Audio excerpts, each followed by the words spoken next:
गुन्हाट गावच्या गावकऱ्यांनी आरोपी दत्ता गाडेला पकडण्यासाठी पोलिसांना मोठी मदत केली। ग्रामस्थांच्या मदतीने पुणे शहर पोलिसांनी आरोपीच्या मुसक्या आवळलेल्या आहेत। आपल्यासोबत ग्रामस्थ आहे, नेमकं त्यांचं काय म्हणणं आहे, कशा पद्धतीने त्याला पकडलं गेलं आणि नेमकं गाव कसं आहे या संदर्भामध्ये आपण बोलण्यासाठी आपल्यासोबत हे ग्रामस्थ आहेत। काय सांगाल, कशा पद्धतीचं गाव आहे, नेमका जी काय घटना घडली आहे यानंतर हे गाव कसं आहे?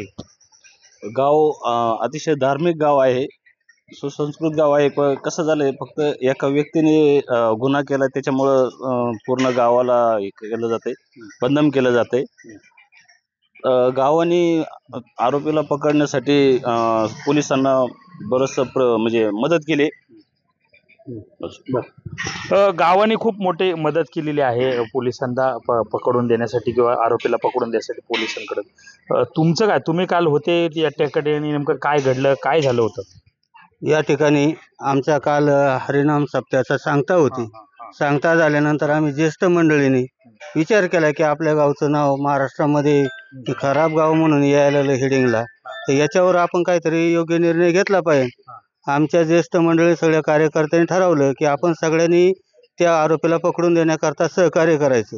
आमच्या वाड्या वस्त्यावर सगळे कार्यक्रमाला हजर असल्यामुळं सगळ्याला ती माहिती मिळाली आणि सगळ्यांनी निर्णय घेतला की आरोपी दिसला की पोलिसांना कळवायचा आणि आरोपी ताब्यात द्यायचा। आपल्या गावचं जे येतंय बातम्या हे बंद झाल्या पाहिजे।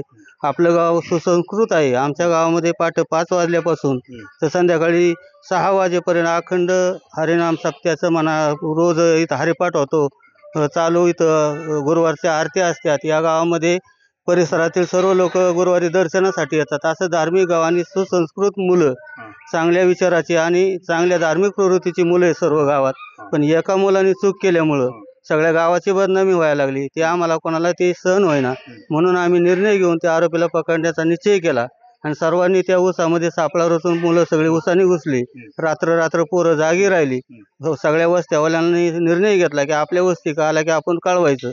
मग रात्री तशाच प्रकारे ते एका वस्तीकडे गेला, त्या ठिकाणी लगेच फोन करून त्या आरोपीला कॅच करून देण्यात आमच्या सर्व ग्रामस्थांनी आणि आमच्या तरुण मंडळींनी सहकार्य केलं। म्हणून आरोपीला जर ठरवलं असतं गावाने मदत करायची तर अजूनही कित्येक दिवस ते आरोपी इथं अन्न पाणी घेऊन जगू शकत होता ऊसाच्या शेतात। पण निर्णय झाल्यामुळं पाणी प्यायला सुद्धा कोणी देईना आणि दिलं तरी लगेच पोलिसांना कळवून ताब्यात देण्याची प्रक्रिया गावाने केली आणि आरोपीला पकडून देण्यात मोठं सहकार्य केलं। याच्यामुळं आमच्या गावचं जे नाव असं म्हणजे गुन्हाटचा म्हणून झालं। आमची विनंती आहे की परत मीडियाने, गुन्हाट गाव हे चांगलं गाव आहे, सुसंस्कृत गाव आहे। गावाने सहकार्य केल्यामुळे आरोपी ताब्यात मिळाला। गावाने ठरवलं असतं तर आरोपीला मदत केली असती तर आरोपी ताब्यात येऊ शकत नव्हता। एवढीच आमची अपेक्षा आहे तुमच्या याच्यामधून। काल तुम्ही देखील काल त्या पथकामध्ये होता, तुम्ही काम करत होता, नेमका अडचणी येत होत्या, तुम्ही पोलिसांना कशा प्रकारे मदत केली? नाही, आम्ही पोलिसांना चांगल्या प्रकारे मदत केली। या ठिकाणी बिबट्याचा खूप वावर आहे आमच्या भागात। या ठिकाणी खूप वेळा सांगूनही या ठिकाणी पिंजरे काय लावण्यात आलेले नाही। त्यांना बिबट्याची फार भीती असल्यामुळे ग्रामस्थांनी त्यांना आणि वननीती जी गावातली मुलं आहेत त्यांनी खूप चांगल्या प्रकारे अशी मदत करून आरोपीला दिवसभर सापडण्यासाठी खूप मदत केली। ऊसात शिरून आतमध्ये खूप मोठ्या ऊसात जाऊन त्यांनी खूप चांगल्या प्रकारे अशी मदत केली। साधारण किती वाजता हे सगळा प्रकार रात्री घडला? आरोपीला किती वाजता आणि कसं पकडलं गेलं? रात्री आरोपी काय वाटतं 1:30 वाजता काहीतरी सापडलेला आहे। कुठं ग्रामस्थांच्या इथं कुठंतरी एक पाणी प्यायला आलेला होता, त्या ठिकाणी त्यांनी सांगून काहीतरी पकडण्यात आलं। तुम्ही काल शोध मोहिमेमध्ये होता, नेमकं कसं पकडलं आरोपीला, कसं पकडलं, तो कसा पोलिसांच्या ताब्यात आला, नेमकं काय घडलं होतं रात्रीच्या दरम्यान? रात्री साधारणतः 11 वाजता आरोपी एका ठिकाणी पाणी पिण्यासाठी गेला एका घरी। तर तिथंच त्याने पश्चाताप व्यक्त केला की मला खूप पश्चाताप होतोय की ही चूक मी नव्हती करायला पाहिजे, पण झाली माझ्याकडून चूक, माझ्या मुलांकडे लक्ष द्या, असं त्या कुटुंबियाला तो बोलला। त्याच्यानंतर तो पाणी घेऊन तिथनं गेल्यानंतर त्यांना वाटलं आता आपल्याकडे आला होता, म्हणल्यानंतर पोलिसांना कळवलं पाहिजे। त्यांनी पण पोलिसांना माहिती दिली। माहिती दिल्यानंतर एक 5च मिनिटात पोलीस तिथं आले आणि त्याला कॅप्चर केलं। गाव नेमकं कसं आहे, कशा पद्धतीने गावची रचना आहे आणि या सगळ्यामध्ये आता जे शिक्का पडलेला आहे तो कशा स्वरूपाचा आता हे सगळं निघून जाईल? एक तर गाव पहिलंच धार्मिक आहे। या गावामध्ये सकाळी 5 वाजल्यापासून संध्याकाळी 7 वाजेपर्यंत सकाळी आरती, 5 वाजता हरिपाठ, परत संध्याकाळी आरती। प्रत्येक दर गुरुवारी 2 ठिकाणी आरती महाप्रसाद असतो. प्रत्येक पौर्णिमेला आरती महाप्रसाद असतो. हे आणि ह्या गावात म्हणजे अख्ख्या महाराष्ट्रातून लोक गुन्हाट म्हणलं की धार्मिक दत्त प्रभूंचं गुन्हाट म्हणून गाजलंय.